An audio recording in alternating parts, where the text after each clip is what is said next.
नमस्कार, मैं शिवानी रतूड़ी आर्यभट्ट टाइम्स में आपका स्वागत करती हूँ।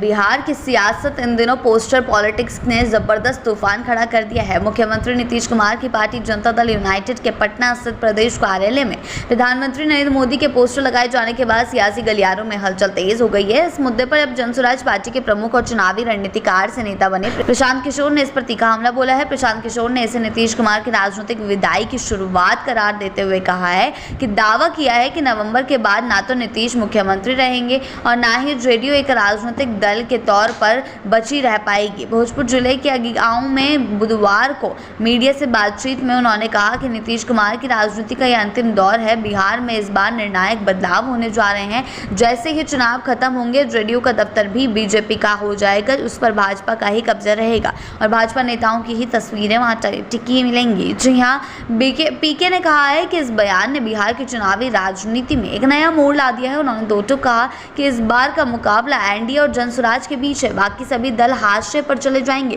प्रशांत किशोर का यह आत्मविश्वास उन्हें उसे बड़े दावे से भी झलकाता है, जिसमें उन्होंने कहा था कि जेडीयू को इस बार 25 से ज्यादा सीटें नहीं मिलेगी और अगर मिल गई तो वे राजनीति से संन्यास ले लेंगे। गौरतलब है कि यह मामला मौका है जब जेडीयू कार्यालय में प्रधानमंत्री नरेंद्र मोदी के पोस्टर औपचारिक रूप से लगाए गए हैं। इससे पहले जेडीयू अपने अलग अस्तित्व और अलग चेहरे के साथ एनडीए में रहते हुए एक भी दूरी बनाए रखती थी, इतनी भी दूरी बनाए रखती थी कि लेकिन इस पोस्टर के सामने आते ही विपक्ष और राजनीतिक विश्लेषकों ने इसे संकेत माना है कि जेडीयू अब पूरी तरह से भाजपा की छत्रछाया में समर्पण की ओर बढ़ रही है। प्रशांत किशोर का बयान ऐसे वक्त में आया है जब बिहार में विधानसभा चुनाव की तैयारी जोर पकड़ रही है और सभी दल अपनी रणनीतियों को अंतिम रूप देने में जुटे हुए हैं। लेकिन पीके की जुबानी जिस तरह से नीतीश कुमार के राजनीतिक अवसान की पटकथा सुनाई जा रही है, उसे सियासी पारे को चढ़ा दिया है। उनका सीधे तौर पर यह कहना कि दावा करना कि बदलाव तय है और नीतीश की कुर्सी का अंत भी मौजूदा समीकरणों को चुनौती देता है। राजनीतिक विश्लेषकों की माने तो जेडीयू कार्यालय में मोदी की तस्वीर का लगना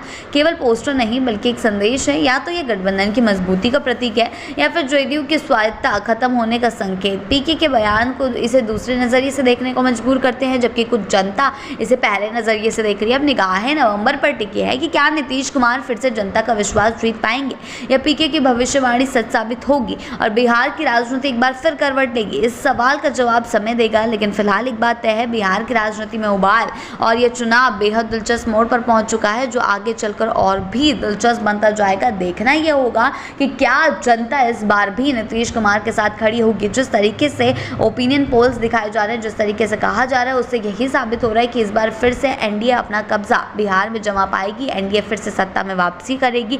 लेकिन अब ये तो जनता ही तय करेगी आगे चलकर कि एनडीए की फिर से वापसी होती है या नहीं। ऐसी ही अपडेट्स के लिए जुड़े रहें आर्यभट्ट टाइम्स के साथ ही चैनल को सब्सक्राइब करना ना भूलें और हमारी फेसबुक और वेबसाइट के साथ भी जरूर जुड़ें।